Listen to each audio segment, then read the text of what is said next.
भारतीय जनता युवा मोर्चा महाराष्ट्राचे नवनिर्वाचित प्रदेश अध्यक्ष नवीन त्यांची नियुक्ती झाली कृष्णराज महाडिक. त्यांचा संपूर्ण महाराष्ट्रामध्ये दौरा नियोजित केलेला आहे. तर त्यांचं सिंधुदुर्गमध्ये 25 व 26 एप्रिलला आगमन होणार आहे. त्यामध्ये ते युवा शक्ती जागर यात्रा असा एक कार्यक्रम त्यांनी राबवण्याचं ठरवलेलं आहे. त्यामध्ये ते सर्व युवा मोर्चाच्या पदाधिकाऱ्यांना व युवा वर्गाला भेट देणार आहेत. त्यामध्ये ते 26 एप्रिलला ठीक 3:30 वाजता मालवणमध्ये येणार आहेत आणि सिंधुदुर्ग किल्ल्याला भेट देणार आहेत. शिवराजेश्वर मंदिरामध्ये त्यांचं छत्रपती शिवाजी महाराजांचं दर्शन घेणार आहेत आणि त्यानंतर पुन्हा जेटीवर येऊन त्यानंतर ते राजकोट किल्ल्यामध्ये जो भव्य पुतळा उभारला गेला आहे छत्रपती शिवाजी महाराजांचा, ते शिवाजी महाराजांचं दर्शन घेणार आणि त्याच्यानंतर एक त्यांचा महत्त्वाचा कार्यक्रम आहे.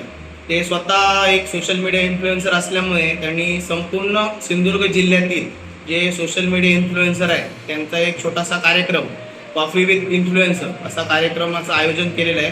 ते रॉक गार्डनमध्ये त्याचं नियोजन केलेलं आहे. आम्ही आवाहन करतो की सर्व भारतीय जनता पार्टीच्या लोकप्रतिनिधी, पदाधिकारी, कार्यकर्ते, त्याचबरोबर मालवण शहरातील आणि सिंधुदुर्ग जिल्ह्यातील युवा वर्गाने त्यांच्या स्वागतासाठी उपस्थित राहावे, या कार्यक्रमाला उपस्थिती दर्शवावी.